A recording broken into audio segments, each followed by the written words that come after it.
there are a lot of times in the Trump era that we have to remind ourselves, and I think this is so important to step back and kind of do this, that what's happening is not in any way normal. I mean, for example, it is definitely not normal for the First Lady of the United States to have to come out and remind us all that she exists. Good afternoon. I heard you missed me. Here I am. Here I am. I've watched that 20 times today. Yes, that was Melania Trump today, making her first public appearance in over a month. It's one of only a handful of rare sightings. And according to the Daily Beast, who actually tallied this up, thank you, Daily Beast, the First Lady has only been seen in public 38 days this year.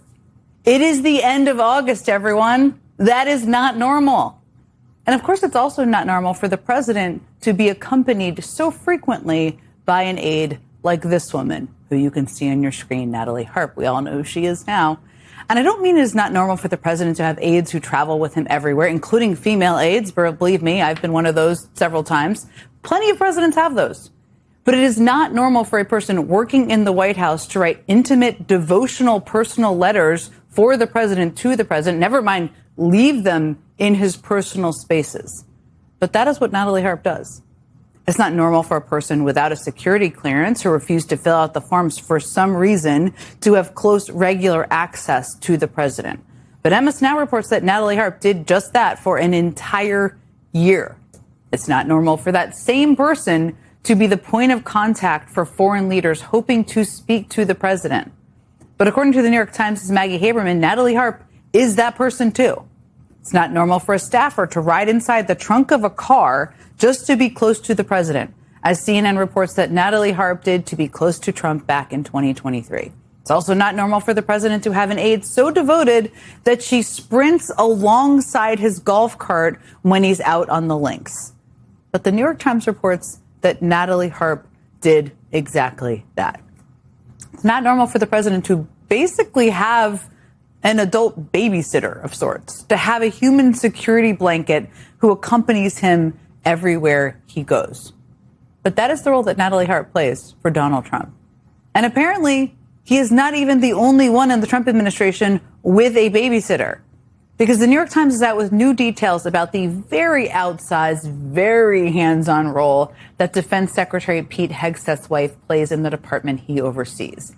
As the Times points out, quote, "There has never been a Pentagon spouse quite like Jennifer Hegseth." And, quote, "Her involvement in the Defense Department is so unusual that it has led to questions about Mr. Hegseth's leadership." Jennifer Hegseth has been playing the role of babysitter for her husband since, well, almost immediately after he was nominated. I mean, she was constantly at his side. Remember this when he was interviewing with senators ahead of his confirmation hearings? In fact, the Times notes that she startled Republican senators when she showed up at what are usually typically private meetings. And while Hegseth later acknowledged it was unusual, he insisted it just felt right. It was unusual.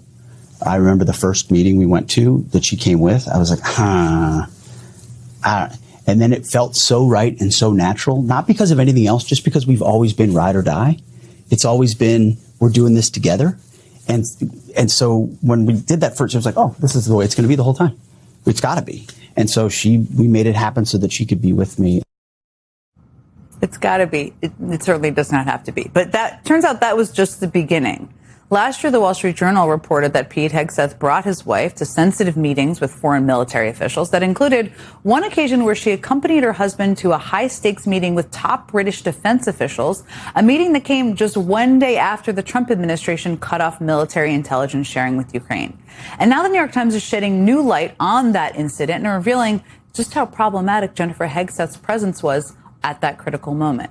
Here's what it says, quote, "British officials indicated that they had officers on the ground in Ukraine and that without the U.S. intelligence, including early warnings of incoming missiles from Russia, the officers' lives were at risk. But those same British officials felt they could only speak in general terms about the situation because, quote, the presence of Mrs. Hegseth made them uneasy."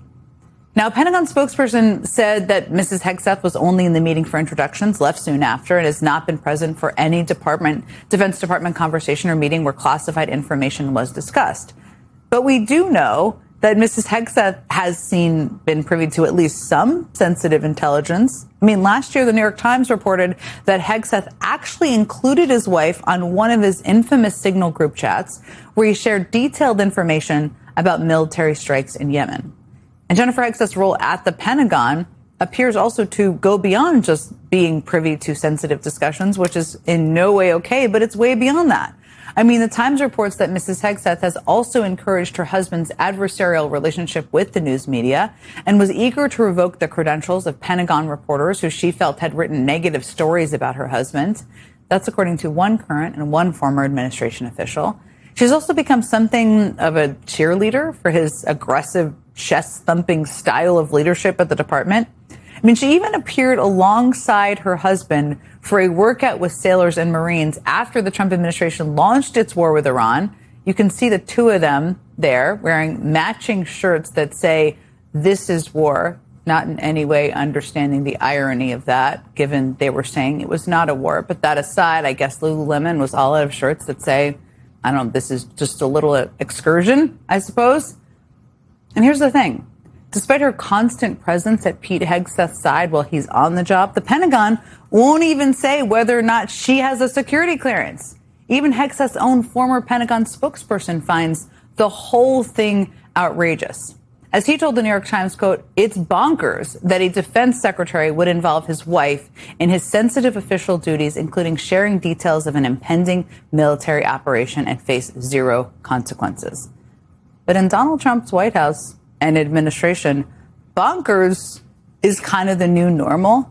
Whether it's Pete Hegseth's wife or Natalie Harp, there are serious security concerns raised by the unusual roles that these people have assumed. And what can you do?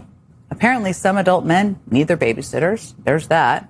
And in this case, those men just happen to be the commander-in-chief and his secretary of defense.